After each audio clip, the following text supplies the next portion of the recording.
Hello and welcome. This is Janlata Bhattrai from Single World News.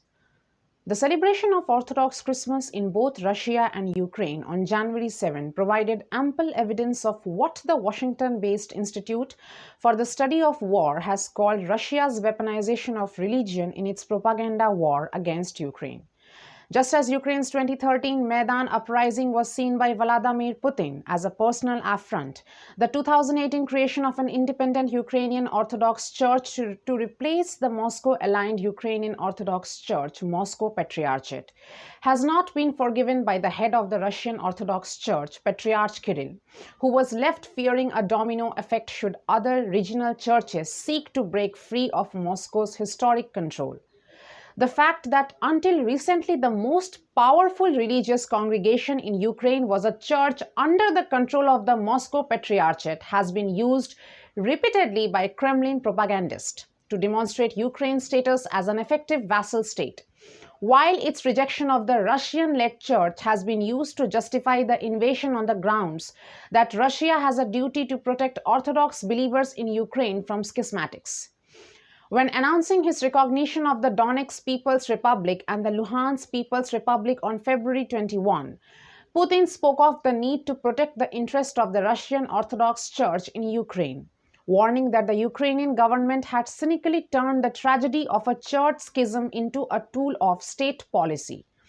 Patriarch Kirill took the president's lead, and on March 6 he called the war metaphysical.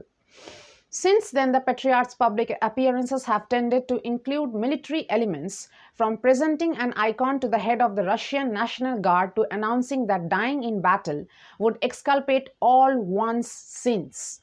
There may have been no ceasefire in the end. Kyiv rejected Putin's proposal to follow suit, and some Russian units continued fighting. But Christmas in Ukraine saw the UOC hold its first ever service at Kyiv's Pechersk Monastery, one of the holiest sites in the Eastern Orthodox tradition. The monastery complex, which until the end of 2022 was in the hands of Moscow Patriarchate, had been returned into the Ukrainian state just days beforehand. Patriarch Kirill, unsurprisingly, accused Kyiv of carrying out religious persecution and compared the move to the Soviet-era destruction of churches and the murder of the priest. In a sermon on January 8, the Patriarch said that the same sort of devilry as that seen in Russia after the revolution was now afoot in Ukraine. Kirill has long identified the current Ukrainian government with the godless regime of the Soviet Union and refers to supporters of the Russian Orthodox Church in Ukraine as martyrs, whose protection dovetails effortlessly with other such Kremlin-pushed ideological touchstones such as de-Satanization, holy war, and jihad. As large crowds gathered at Kyiv's Pechersk Monastery on January 7, Vladimir Putin spent Christmas standing alone in a completely empty church of the Annunciation in the Kremlin, the traditional church of the Russian Tsars.